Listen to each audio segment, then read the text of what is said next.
요한계시록 17장에는 큰 음녀가 나옵니다.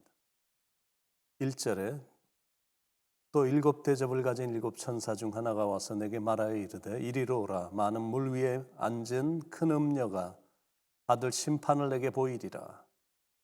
보통 음녀가 아니라 큰 음녀인데 이 큰 음녀의 정체는 첫 번째는 높은 사람들과 음행하는 큰 음녀다라는 거죠. 2절에 땅의 임금들도 그와 더불어 음행하였고 땅에 사는 자들도 그 음행의 포도주에 취하였다 하고, 두 번째 이 큰 음녀의 정체는 일곱 머리와 열 뿔이 있는 붉은 빛의 짐승을 탔다라는 겁니다. 3절에 그 성령으로 나를 데리고 광야로 가니라. 내가 보니 여자가 붉은 빛 짐승을 탔는데 그 짐승이 하나님을 모독하는 이름들이 가득하고 일곱 머리와 열 뿔이 있으며, 그러니까 그 짐승은 수많은 사람들을 죽였기 때문에 색깔이 붉어진 것이다라는 거죠. 그리고 그 짐승은 머리가 7개나 되고 뿔이 10개나 돼서 그 여인을 이길 수가 없을 정도.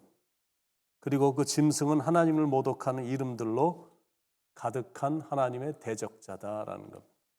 그리고 세 번째, 이 큰 음녀의 정체는 외모가 대단히 화려하다라는 것.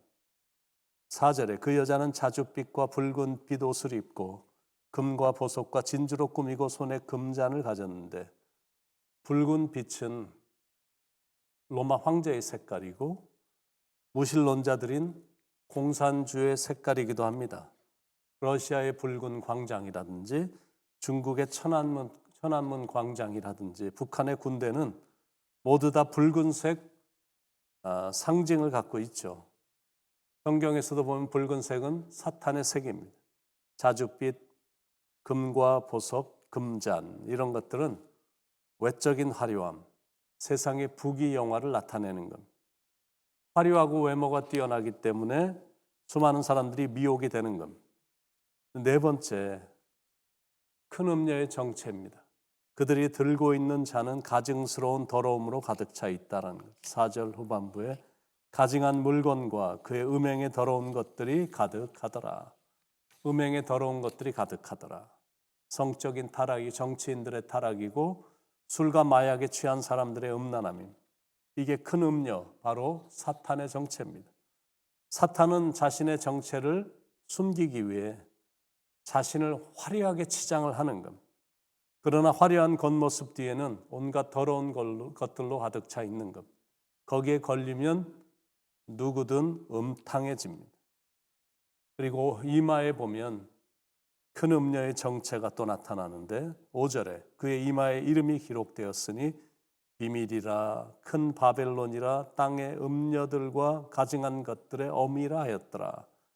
이 음녀의 이름은 3개입니다. 첫째는 비밀이고 두 번째는 큰 바벨론이고 세 번째는 땅의 음녀들과 가증한 것들의 어미입니다.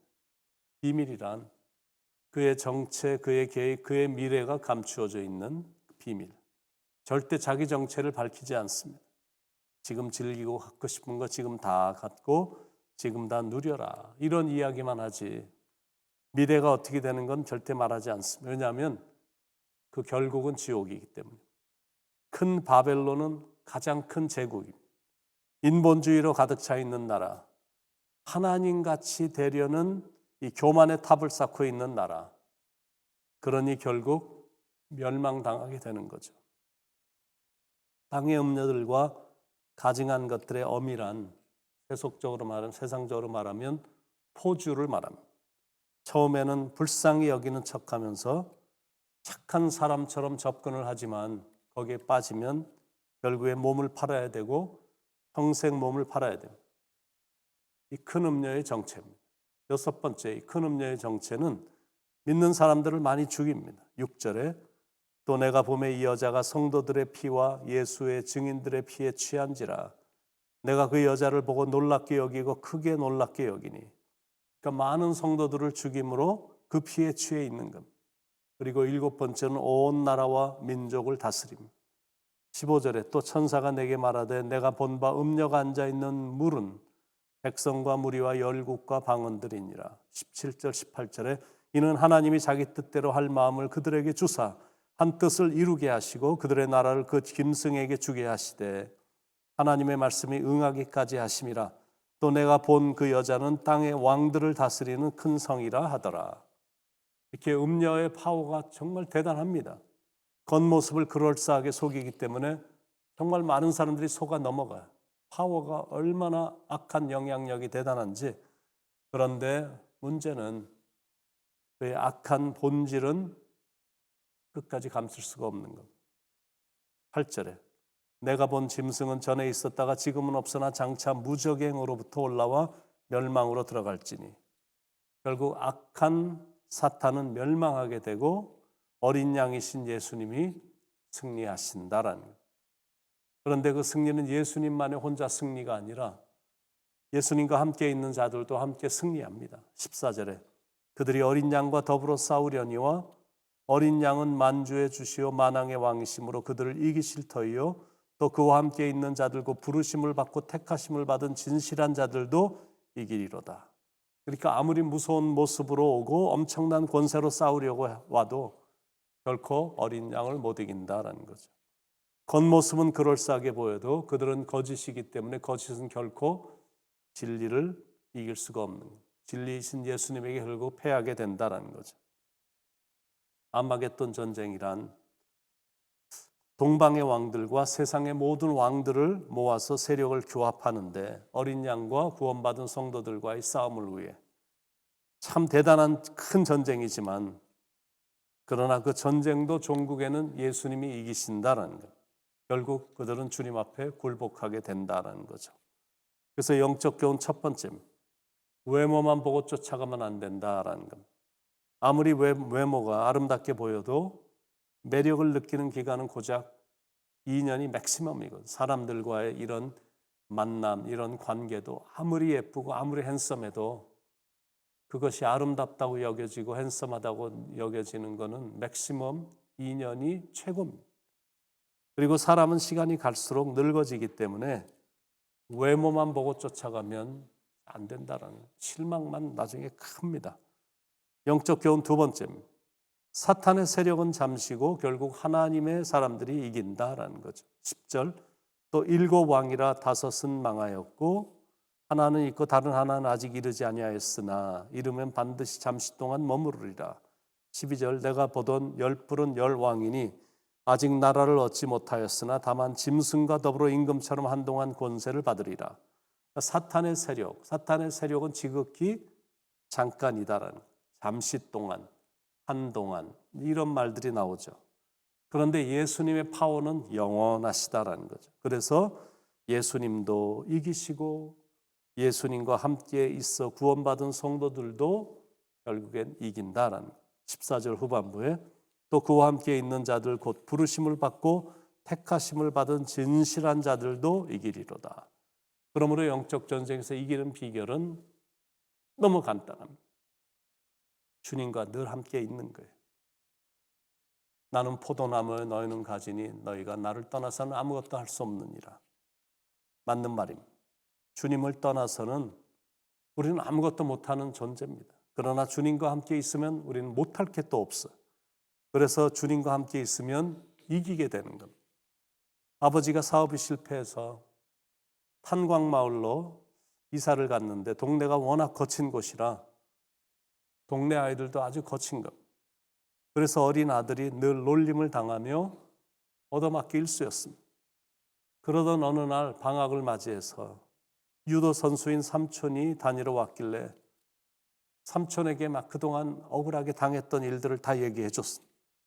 그랬더니 삼촌이 그래 내가 걔네들을 혼내줄게.